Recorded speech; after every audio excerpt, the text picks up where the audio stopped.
Zachary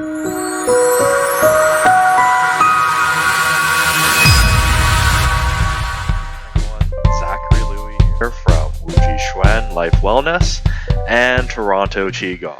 So let's break the energetics down now. In Indian culture, primarily, at least one of the primary ways would be through working through the chakra system. And when you work through the chakra system, you are bringing up the root energies all the way up to the crown, and you essentially are trying to shoot that energy through or burn the energy through any impurities you have, so you can actually be one with Rama. Now, I know there are other type of yogic practices that go opposite ways, as you can go crown down to the root, or root and crown meeting at the heart chakra, things like this. I'm just speaking generalities at this point from a philosophical standard. So when you're doing this, it's more on this upward mobility, generally speaking, though I know there are practices that just would throw it sideways, where you would actually do more of a balancing or harmonization side of things. In Qigong, it's not about moving the energy upward and trying to transcend and be one with the universe or anything like that, because it's all about this present moment. It's about how do you milk it for the best life right now, because that's all you have essentially.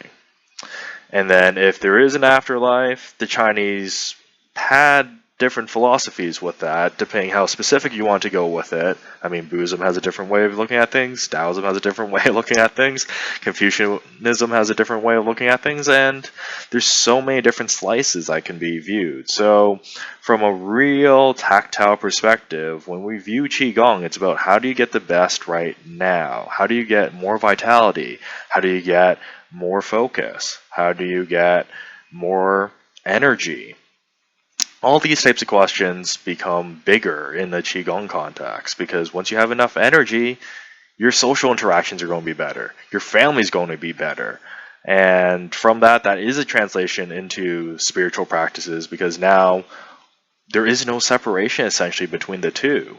If you have more energy, you can definitely do more spiritual things. You can do more reading of the scriptures, you can have more mantra work, you could do more Qigong or inner alchemy work later on in the advanced stages. You do a bunch of different things, but it starts at that pyramid side of, we need to get your foundations solid in the practical world right now.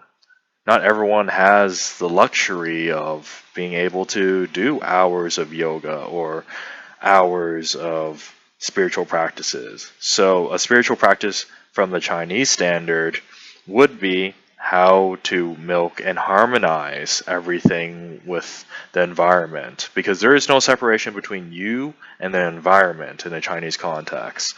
This is actually very similar to Indian context also, where there is no separation. It's all representations of yourself.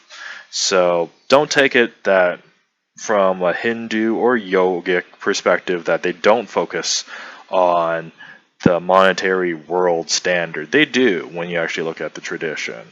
However, in terms of its actual philosophical leanings, there is a little bit of difference there.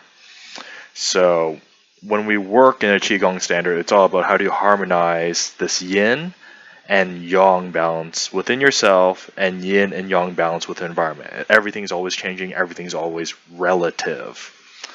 Not so much in a way that it would make you delusional or confused, but it's just you need to be able to switch out things very quickly in Qigong. I would make the analogy that yoga is like fire. It keeps burning, it goes upward. Qigong is like water, it flows everywhere. So the approaches on them, there is no better or worse.